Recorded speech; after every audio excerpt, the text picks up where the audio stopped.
Hey guys, Code 43 here today with another tour and drive for you.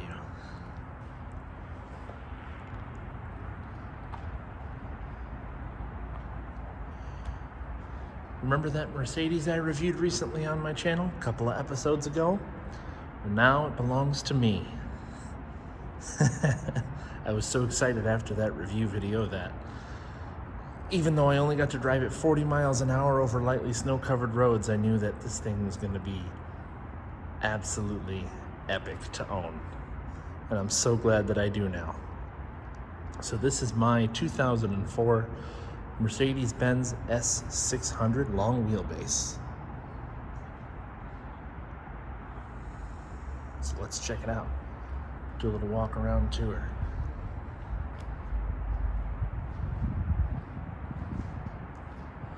This color you see here is black opal metallic, Mercedes color code 189.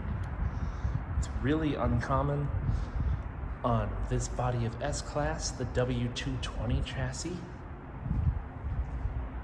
I've only seen pictures of one other one so far besides this car. And man, it is stunning. With very little light, it looks black, but under this intense light, it's more of a dark turquoise, green-blue color. Oh, it's so good. Let me bring you in here so you can see how it looks under some direct light, the flake.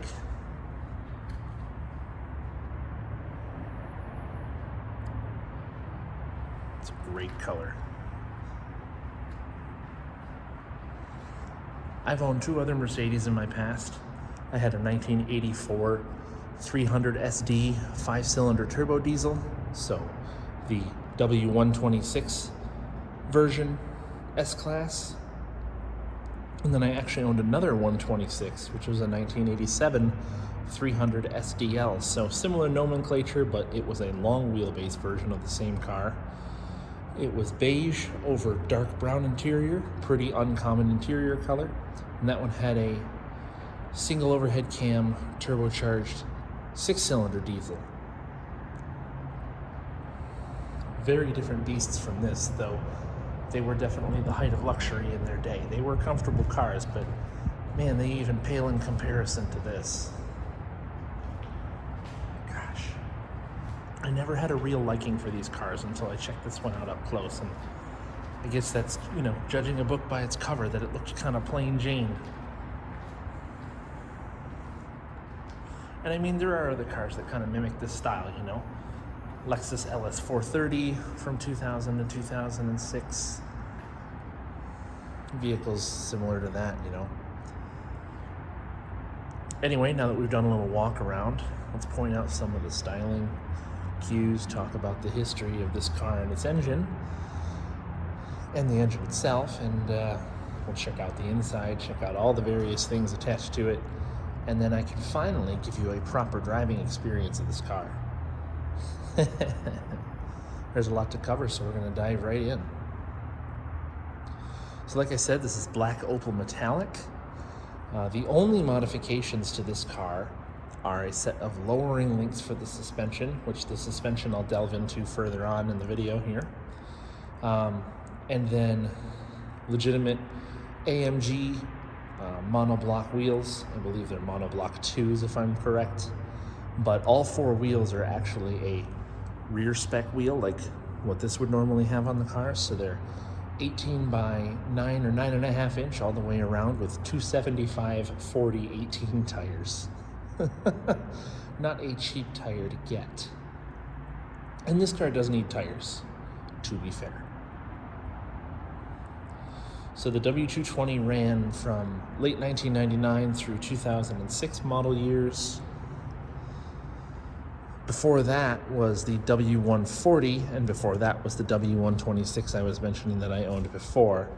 So the W140 ran 92 to 99, and that was the big blocky style of this car. I'll make sure to add a picture right here. And really, let's talk about the name now, the nomenclature of this car, S600. So the 600 nomenclature, yes, it has ties to the engine's prestige, let's say, because the 600 name has been around since the late 1960s with Mercedes. The S600 Pullman, or the 600 Pullman limousine, was the one I can recall, and I'll have to add a picture of one of those here. You can see security driving around in the background, just checking out what I'm doing. So yeah, the 600 Pullman is where the name or the number originally came from, and it's kind of evolved through the years.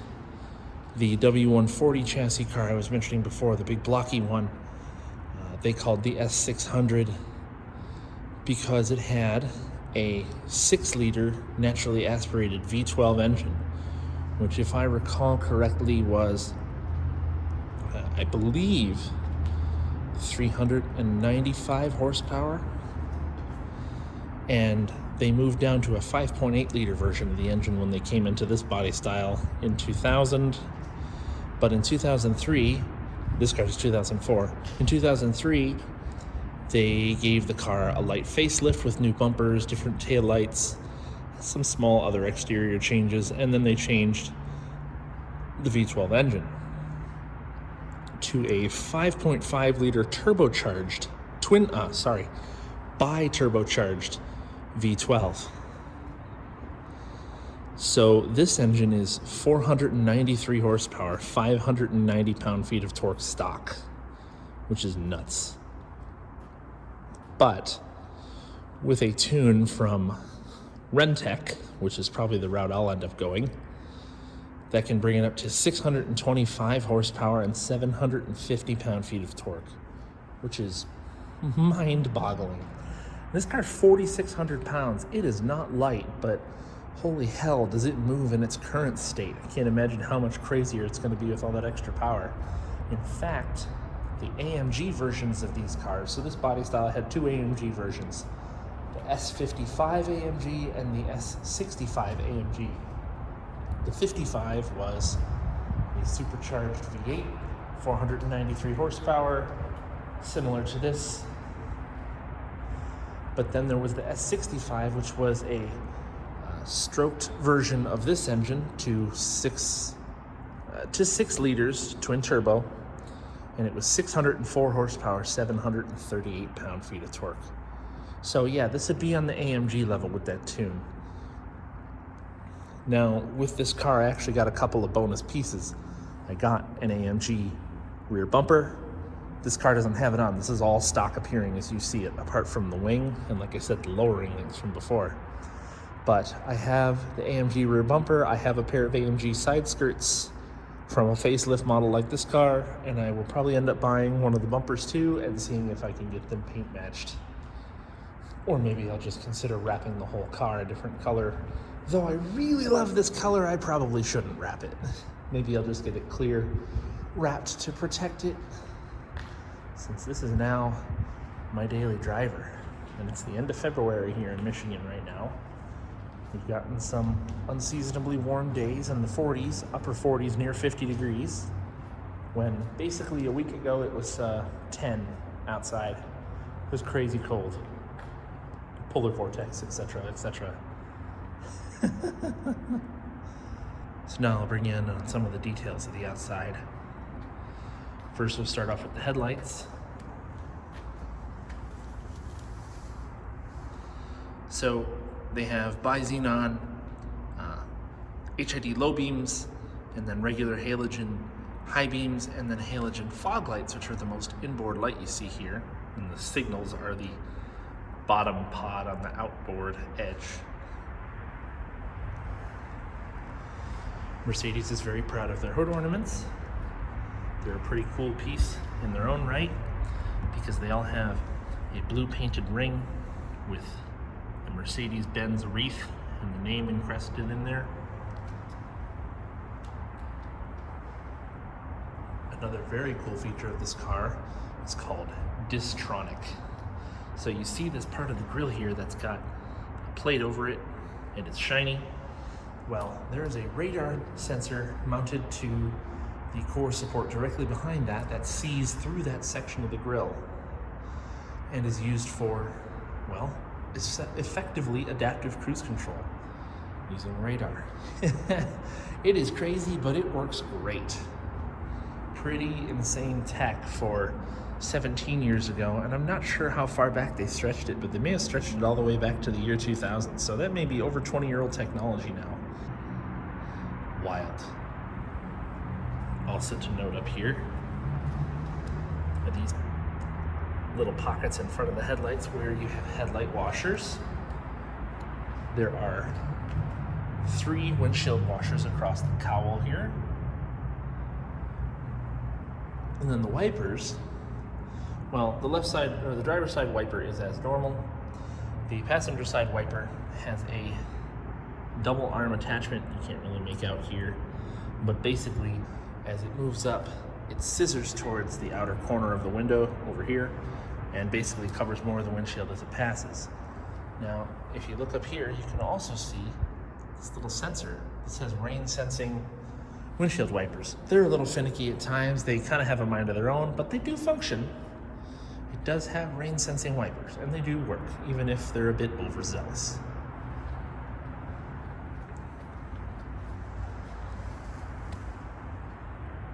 Then there's the V12 badge right here on the side trim. It's very subtle, other than if you know what Mercedes numbering status means, you'd have to look for this to know that it had a V12 in it. Earlier cars like the W140 had it mounted on the pillar back here behind the side windows.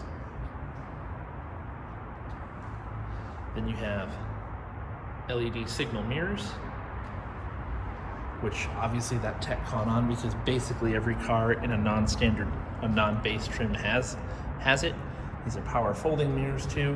When you lock the car, it's not locked right now, hence why they are open. These windows are actually tinted as well. A little lighter in the front than the rear. Man, this thing shines up so nice. This is the second time I've washed it, and I've owned it for a total of, well, let's see, Saturday, Sunday, Monday, Tuesday. Well, this is my 5th day with it, 5th full day with it, basically.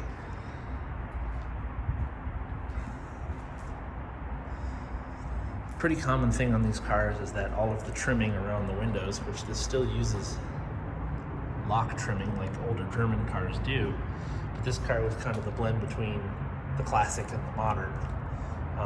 All of this trim fades to like a gold chrome. It's hard to explain, but it's like it was tinted darker to begin with, and then that has just faded away. This car was a southern car, so it saw a lot of sun fade. I'm thinking even the paint took a little bit of a fading because it looks a bit lighter than other cars I've seen in this color. In this wing, it's unidentifiable as to what make it is, but I do like it. Though we have noticed that the trunk itself does actually have a little baby lip to it. You have these big wraparound taillights that are on facelift cars, LED pods up top. You have your signals in reverse in the middle, and then just regular running lights at the bottom, just halogen bulbs. And there's the lettering, S600. A lot of people badge these cars. I'd prefer to leave it there myself. A little shout out to my buddy Mason's shop, Nomad Auto Imports. He's based out of Flint, Michigan. He does JDM and Japanese car importing from Japan, I guess I should say.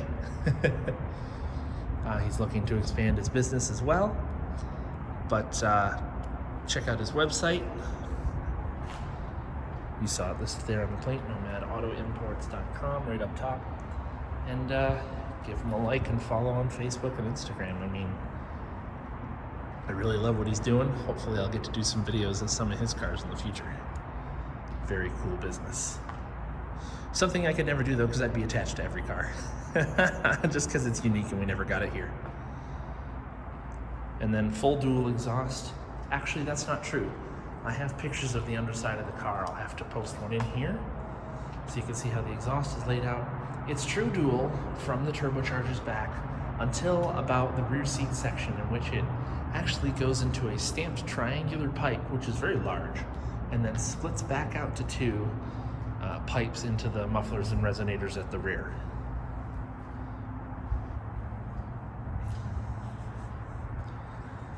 Gas door is just pretty standard issue.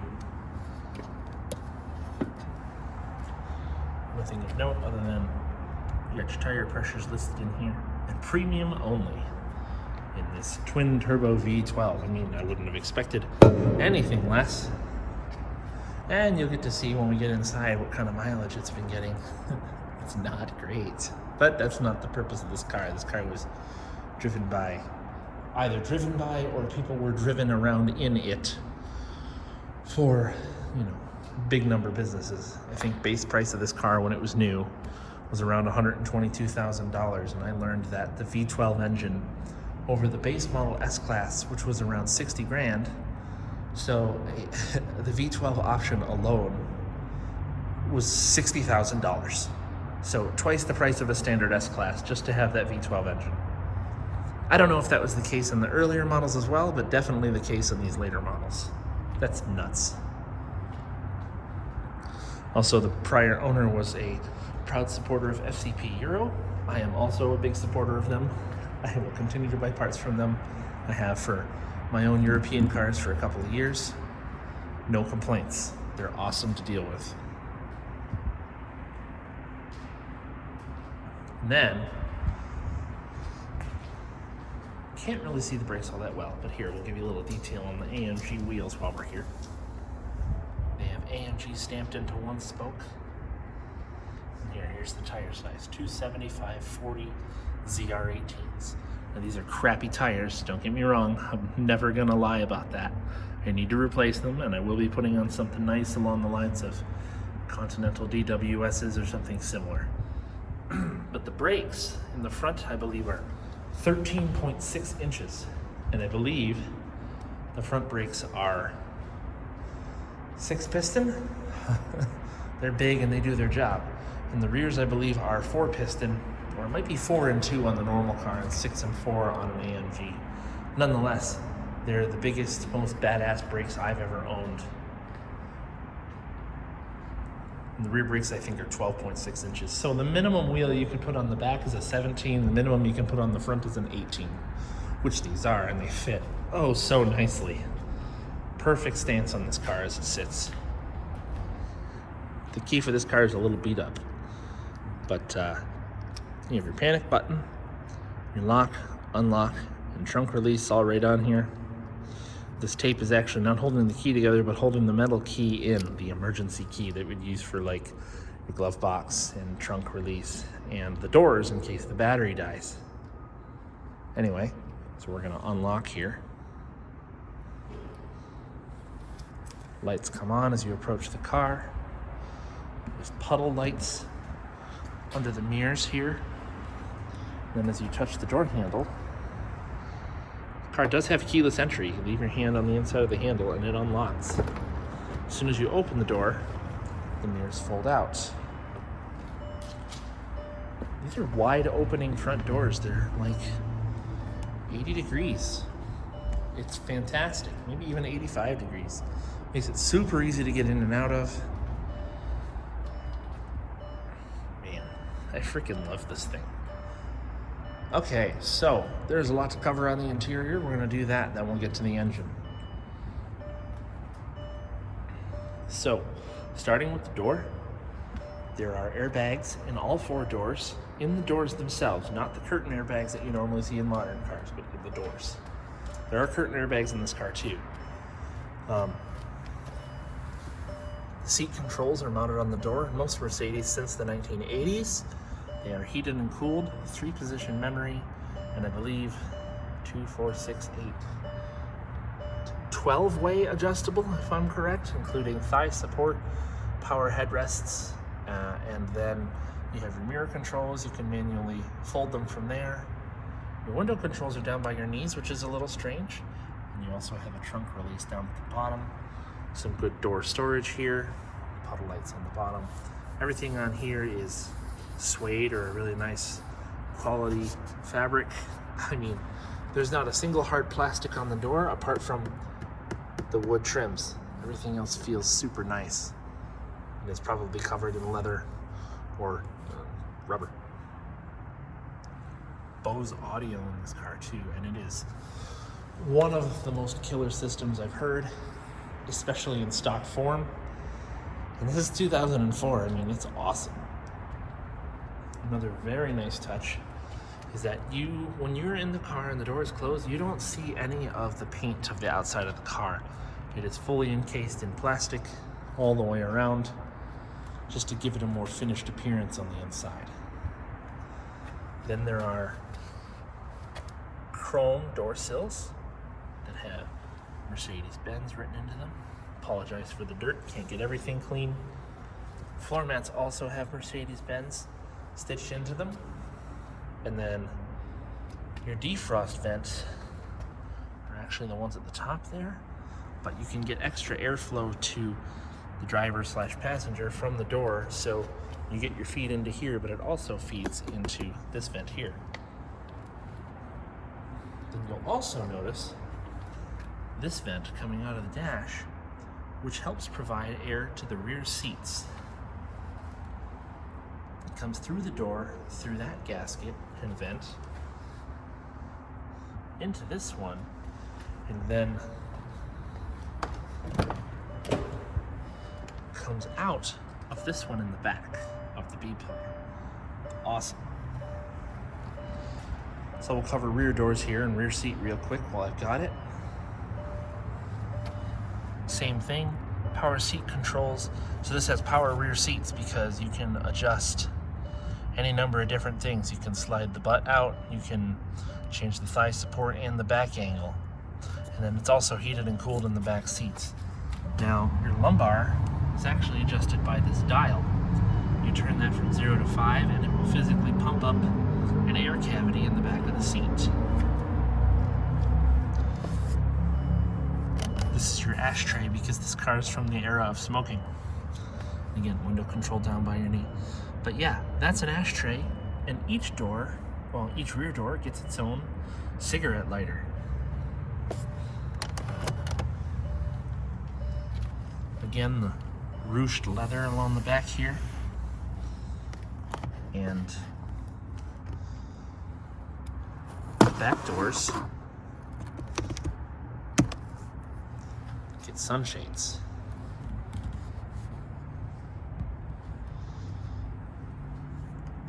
Definitely nice for my son. I will actually get in the other seat in the back in a minute. A very cool thing to note is, well, the sound of the doors. They have a good chunk, but another kicker is this. If you don't shut them all the way. Haha, sure. Now it won't work. It has soft closing doors. Let's see if the driver door will do it. Yep, sucks it closed, clicks, and there you go. I know it's probably hard to believe, but this thing has 116,000 miles on it. It's in such nice shape. A couple of little dings that could be PDR'd right out of it. Nothing major. Okay. Getting in the other rear door to sit in the rear seat. You see, I got my kid seat in here. No problem with clearance whatsoever. Footroom is an all-time high. So, the difference on the controls from this side versus the other is that not only can you move the rear seat in and out, etc. If you press this little button to forward, you can move the other seat.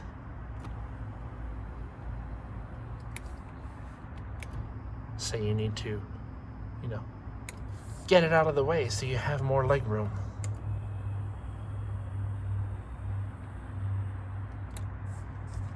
Pretty cool. Very VIP. And then also in the back, I'm going to actually get in here for a minute. Apart from side to side room, I have all the space I could ever want back here. So,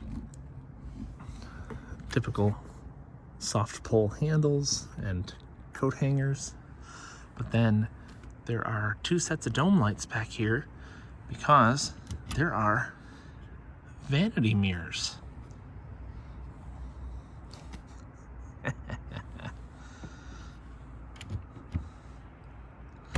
And then the map lights are their own independent set of bulbs up front here. Very bright. You have your seat back storage as well, of course.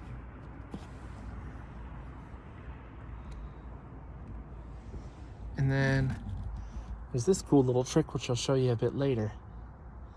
But that is your reverse parking sensors. And they're here facing forward because you can see them in the rear view mirror.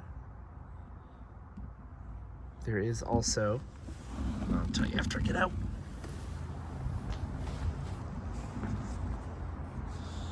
There is also a center armrest with cup holders back here, but well, that's not being used as long as we have a car seat in here. So you'll see also that there's a middle headrest that's up, but the outer headrests are down. Well, you can lower those from the front seat so that you can have a clear view out the rear window when you're driving. Very cool. Yeah, see, that one sucked closed, no problem.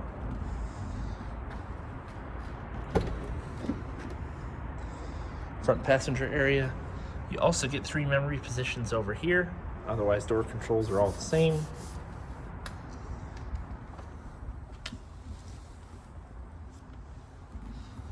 Lockable glove box with a remote button to pop it.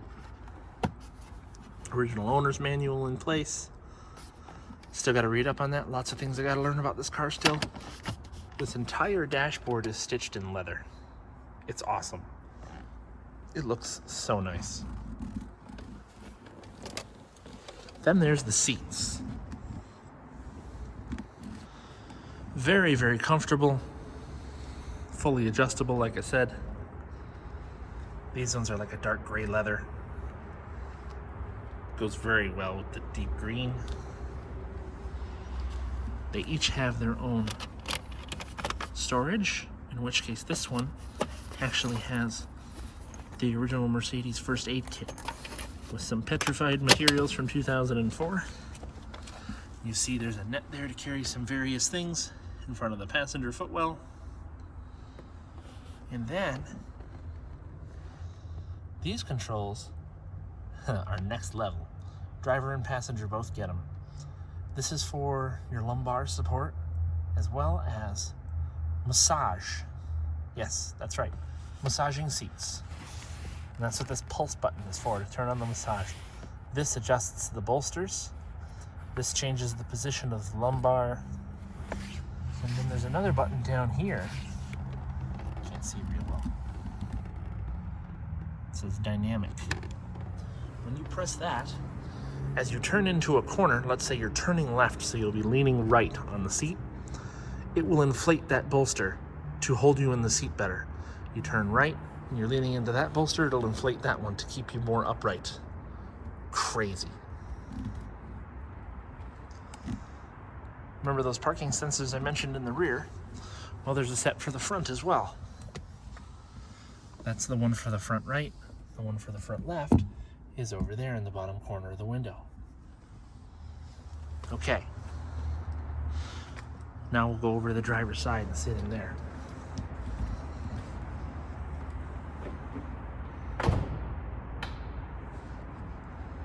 Working good now.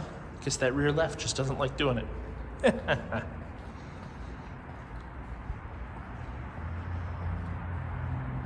I've also been told that there's a little black square right here. That's the IR receiver for the remote key. You can also actually install a basically plug and play remote start on these cars, and I will definitely be buying one.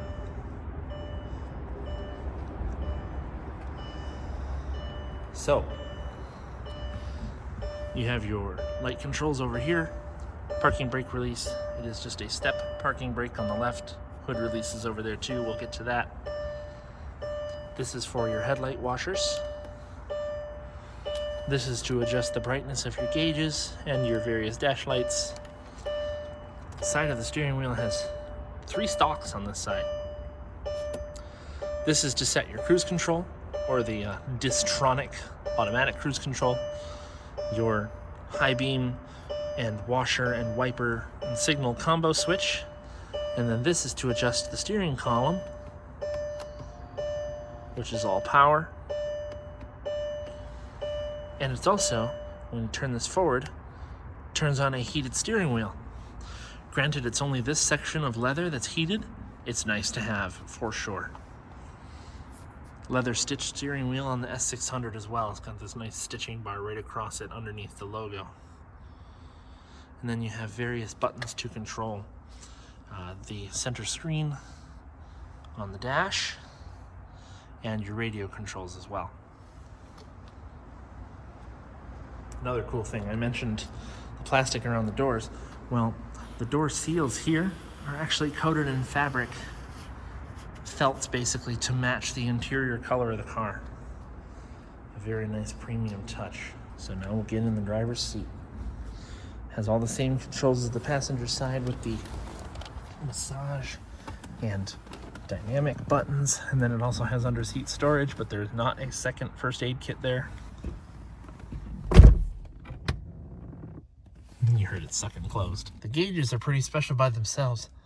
They are not lit by LEDs, they are not lit by regular light bulbs, they are lit by fluorescence. Very, very custom and expensive deal to repair, so usually you just replace the cluster if sections of it start to go out. This upper vent is actually, you can either have it automatically control what airflow is coming out of it, / what temperature air via this dial, or you can have it be straight cold from outside. Auto dimming rear view mirror, obviously.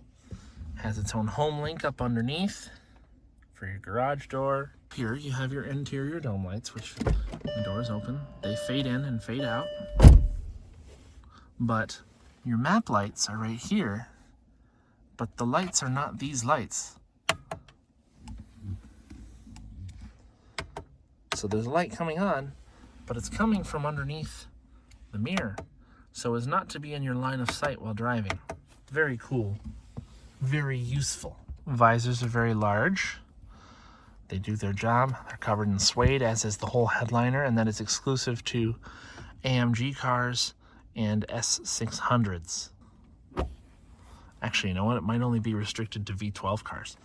Visors are also, they do extend. They're just a little bit stiff in this car. Not a big deal. And then you lift up the mirror and you get light. Sometimes. Contact switches are a little dirty because they probably don't get used very often. The SOS button, which is kind of like a jet fighter switch, which is really freaking cool because you don't just press it to get SOS. You press it to open it, and then it's basically like, are you sure? Are you really sure you want to do that? And then this will be flashing, well, lit red. Very cool. Up here you also have interior light controls. This one actually lights up the back lights.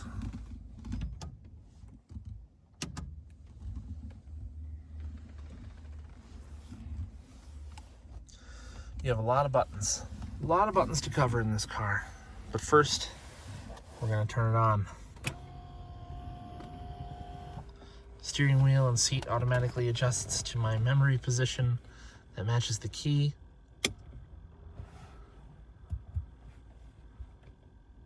And listen to this.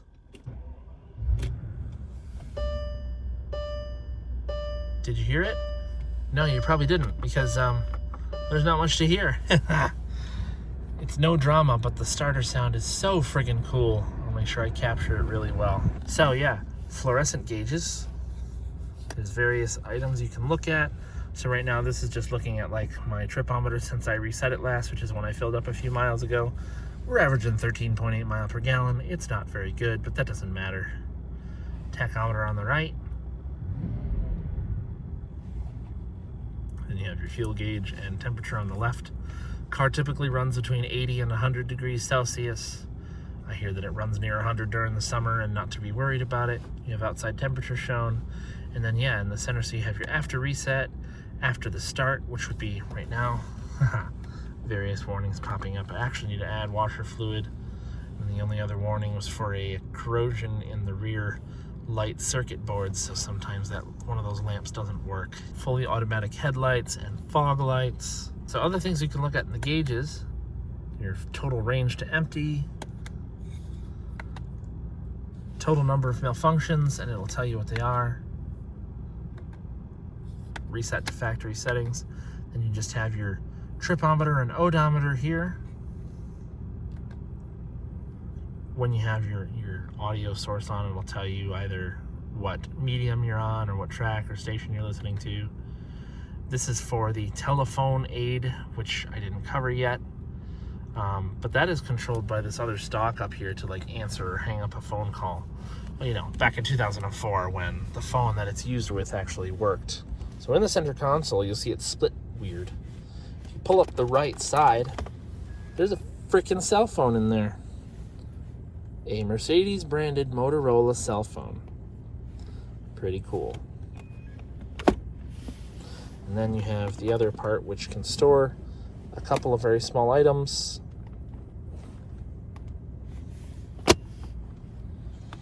Not very big, honestly. So that's the tele aid, as I was mentioning. Navigation, it will read them to you or tell you where you are. Then this is the Distronic display, the automatic cruise control. It will tell you what distance you have it set to, and when it detects a car, it will show how far that car is ahead of you. Very, very cool. I normally just leave it on this menu. It's what I use the most. Buttons up top here. This is for the rear shade.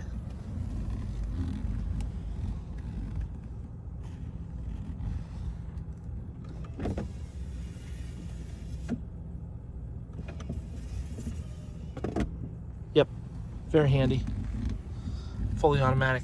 This is just to turn off your warning alarms for your park assist. This suspension I have not delved into yet. The suspension is called ABC, Active Body Control. There are no shocks, no springs, and no sway bars in this suspension. It is fully hydraulic. You are riding on fluid. The pump runs the fluid through the system at 2,800 PSI. It's insane. It's very reactive to bumps. And then this ABC Sport button that is now lit up, I'll tell you in the Get Dash, ABC Sports, does a very trick thing. When you're turning into corners, you know a car body rolls. What this Sport button does for the suspension is it does not firm it up, but when you corner, when you would normally lean, it pumps up the side of the car that would normally lean into the corner. So you turn right and the car leans left, it pumps up the left side to keep the body level. There's no body roll with the sports light on, with the sports button on. It's super cool to experience. A little weird at first, but very cool overall. So turn that back off and you get convenience. This is your height button. The car is sitting at normal height, which is lowered from stock, but its lowest point until you hit a certain speed, and it'll actually drop a little bit further for aerodynamics. But if you press this, you have two stages, 1 and 2. And the car raises in total on stage 2 about 1.5 inches, at least with this setup of lowering links on it. So when you actually do it, it says ABC vehicle rising. Then you have a divorced lock and unlock button, your hazard switch, your stability/traction control off button. This button is to drop the headrests in the back, but I'm not going to do that since I got my baby mirror on the one. And then I believe this is to turn off the level sensing alarm in the car. So yes, it has a built-in security system that will set off the alarm system if it detects the vehicle as being tilted as if it's put on a flatbed truck to be towed away or something like that. You press that and it'll allow you to tow the car properly without it freaking out. I think it would also, the suspension would also freak out if you were to lift it up without it, knowing. Basically, that button is to give the car consent to be okay to be lifted up and towed away. It sounds weird, it's hard to explain, yada yada. Now we're gonna try and cover the radio. Get the key Tesla out of the way here. So, power on, warning, don't use it in traffic basically. Just mute that for now. So, you hit audio and you have your various sources you can choose from, your tape.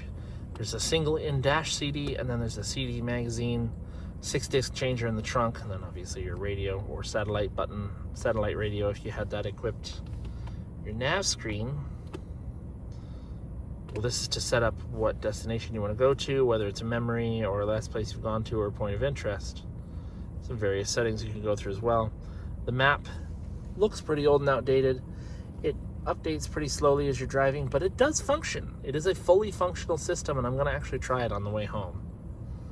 You have your telephone menu when something is actually hooked up. The phone is hooked up, but it doesn't work. The service button I haven't messed with, but I think this has to do with the phone itself. Your track seeking button. You have a dial pad over here for your phone, or to set, preset stations. This is just to navigate the menus, other than pressing these kind of like on an ATM machine. It is not a touch screen. Repeat, mute, your eject button, and then to start and end a call on the radio. You can also do that on the steering wheel. So here's the funny thing. When you hit eject, that's when you discover there's a freaking tape player in here. I didn't know where it was. You press that, press eject tape, and the screen moves down, and there's a tape drive right there. There's also a CD drive. If I want to eject it, the screen moves up instead. Freaking crazy. It took it right back in, so that's fine. Wanted that CD in there anyway.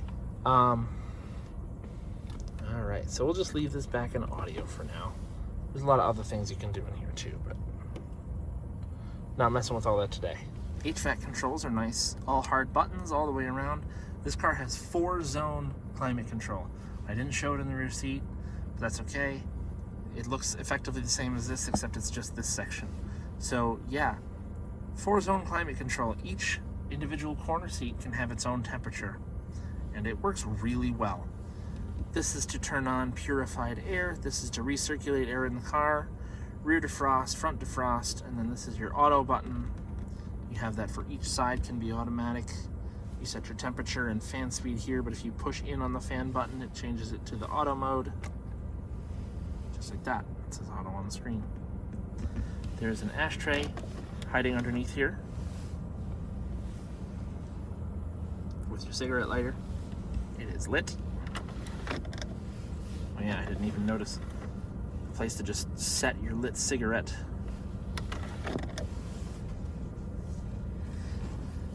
But if you press these auto buttons, you get more lights. It pops out, and then you can adjust which direction you want your air to flow, whether it's to the upper vents, to the lower vents, to both, or, oh, you know what? This is probably to defrost, and then this is to your panel vents. Interesting. But I just leave it on auto because it does a great job. So there's also a little storage right here under the ashtray. A couple more things to check out.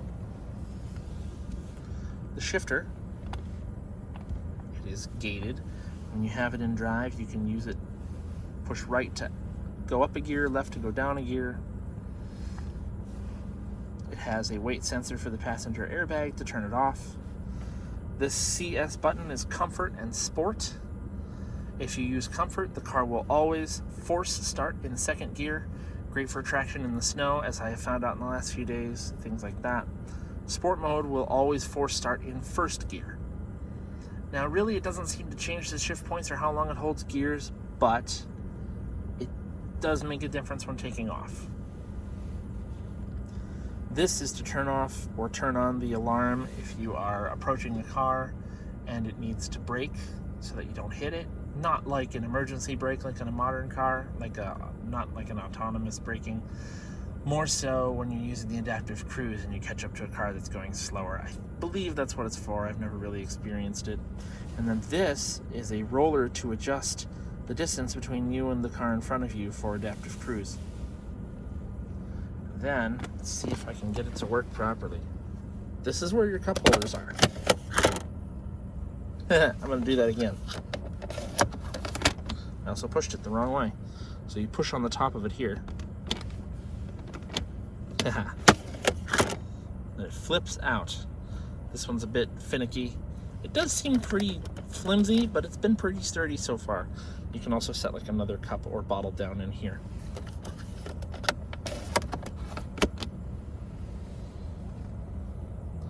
That's really all there is to cover, apart from going for a drive.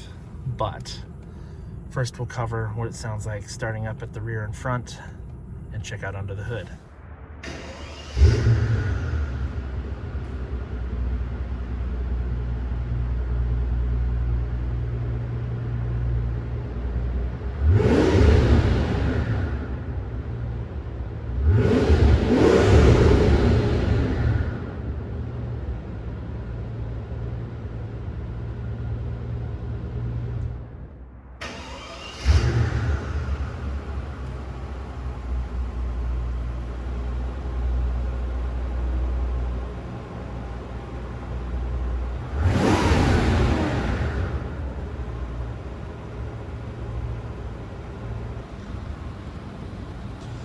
Now we're going to finally look under the hood.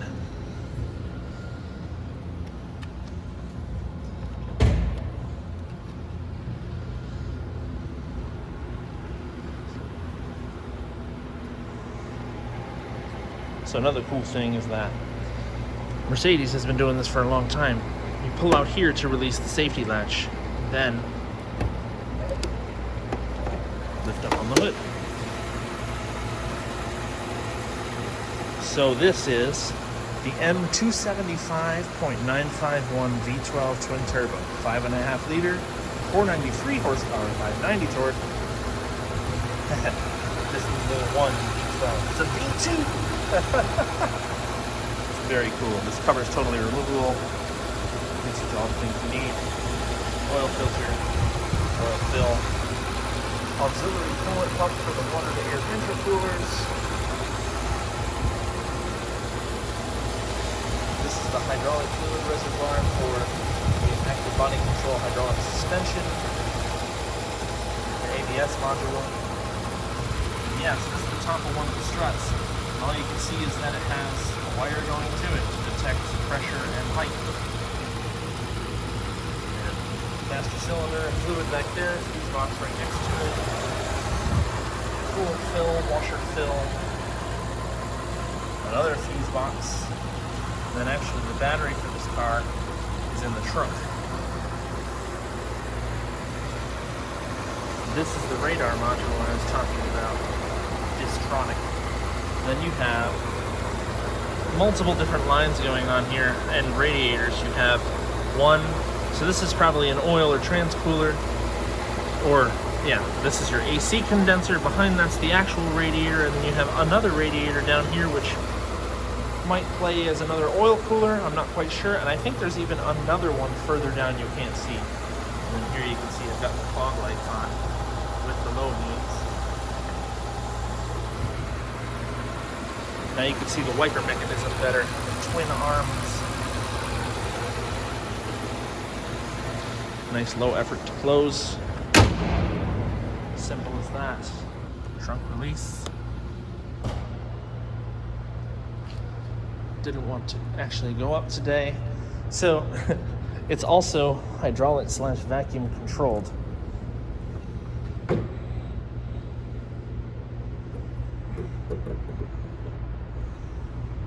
Excuse my stuff back here. But it's pretty large. There's a solid wall though, no pass through. You have access to your tools and lights on the sides here. Battery hides right underneath over here. It has a false floor where there's a spare tire. I think a full-size spare of the original style wheel underneath. This is your close button. This will also lock the doors of the car. Then your emergency let me out button flashes green whenever the car is running, so it has a power release.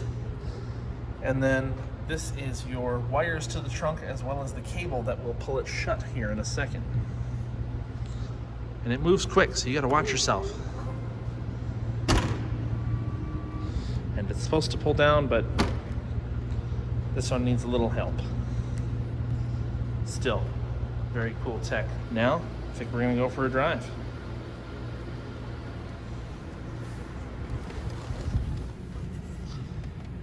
Ooh, look, I've already picked up a check engine light. I'm gonna have the car inspected tomorrow, so I'm gonna know what's going on right quick. Another thing I didn't even talk about is what is called keyless go. So in technicality, yes, you can put the key in the dash and start it as I've been doing, but you don't have to when it works. This one isn't working, I'll fix it. There is a button on top of the shifter to start the car. It's push button start in 2004. Pretty cool stuff, that's for sure. We're gonna go for a drive, but first we're gonna start with checking out the parking sensors. You can see them up on the dash here, they light up. They work at any speed under 10 miles an hour. I'm gonna drive towards this wall. Watch this one light up, for example.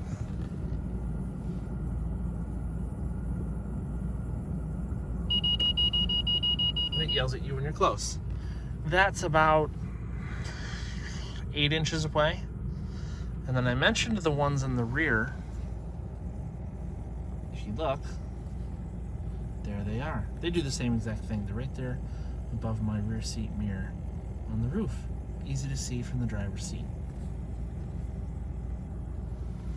Okay, so we're gonna get out of here.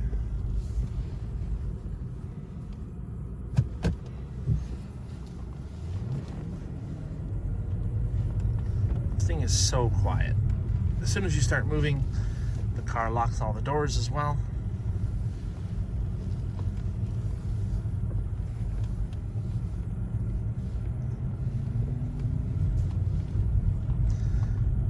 It's so quiet in here. Apart from those tires that you can hear. Well, you can't hear them at this speed, but you'll hear them once we get up to speed.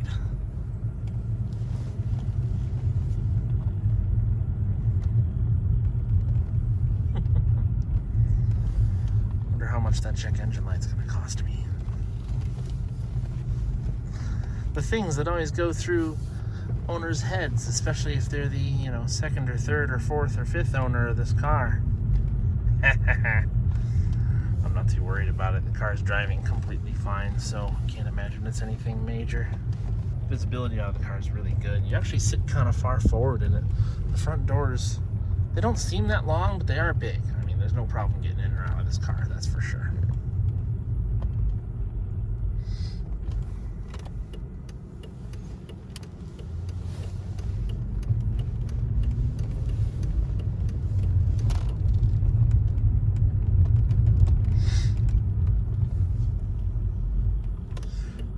Night, not much going on.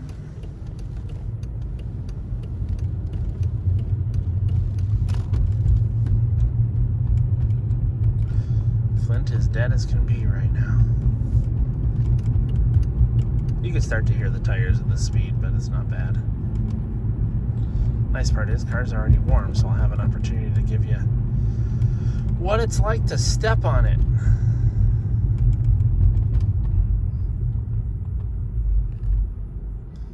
Okay, here we go.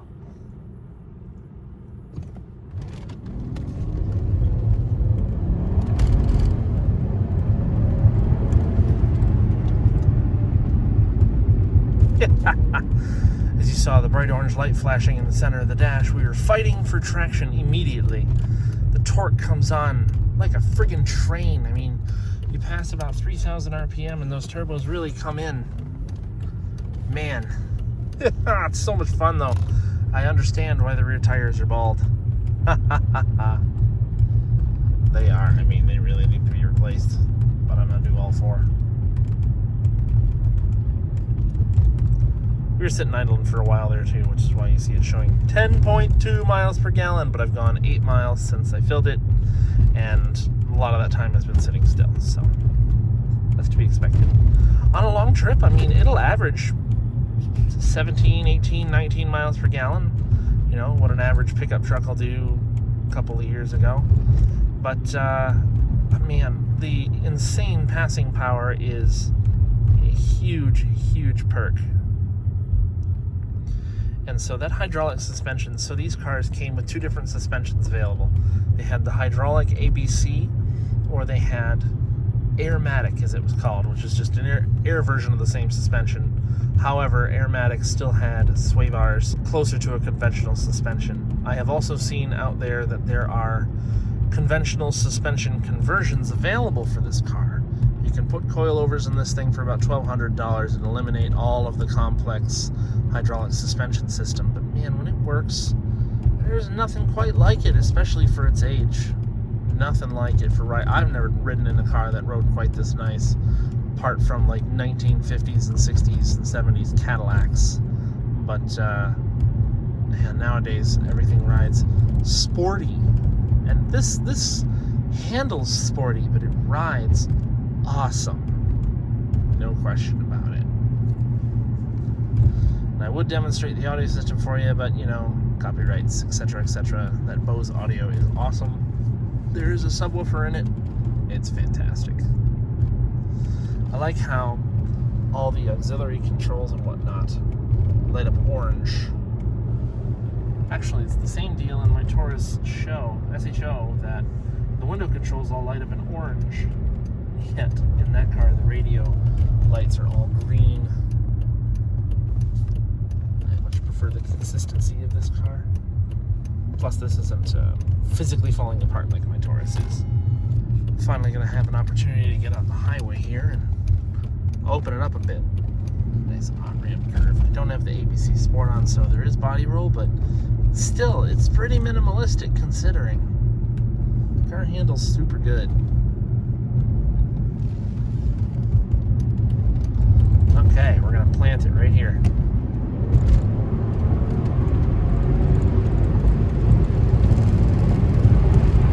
Jeez. Love the power.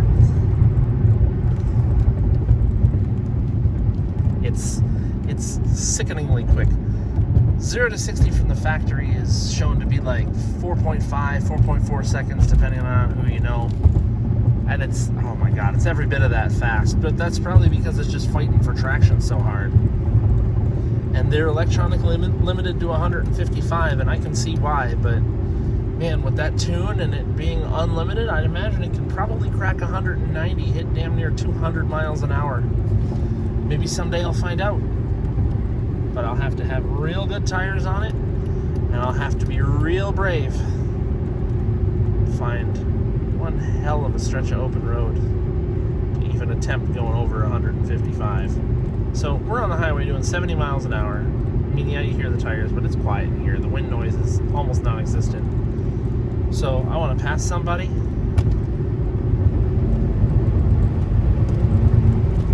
Again, sickeningly fast.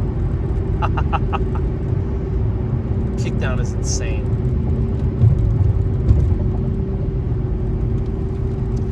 In sport mode, I guess it does hold on to the gears a little bit longer at highway speeds. Put her back in comfort.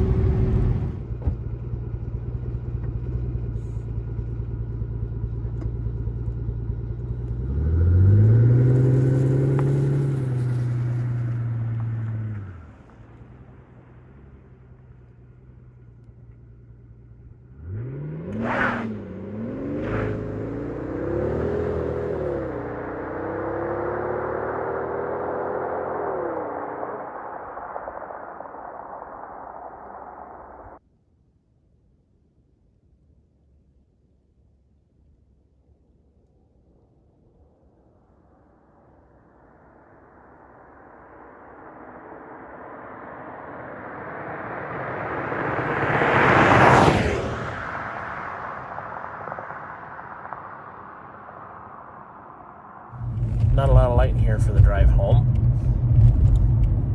I do have the sunroof cover open. Sunroof works great, of course, but a little cold to be using it right now. I mean, you can hear the bumps and jostling around in the car, but nothing really rattles apart from the sunroof cover. And but the ride is so good. Oh, and I hope this thing serves me well.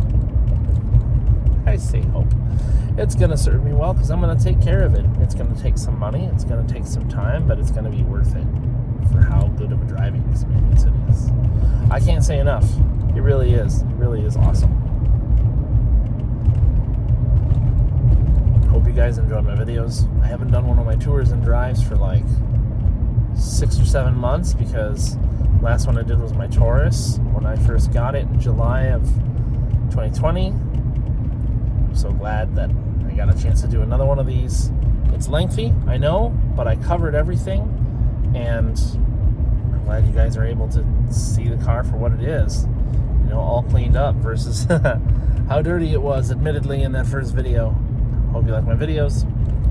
Like, comment, subscribe, and suggest other vehicles you want to see on my channel, whether it's, you know, your personal car or someone you know has a car you want me to check out, something like that, and or new cars you want me to go check out. I'm trying to work my way up to going to check out like a Mustang Mach-E, as much as I hate to call it that. Some cars like that, other new hot off the presses kind of stuff. Those seem to get the most attention, especially when I did the Bronco Sport in early January. That one got a lot of attention real quick.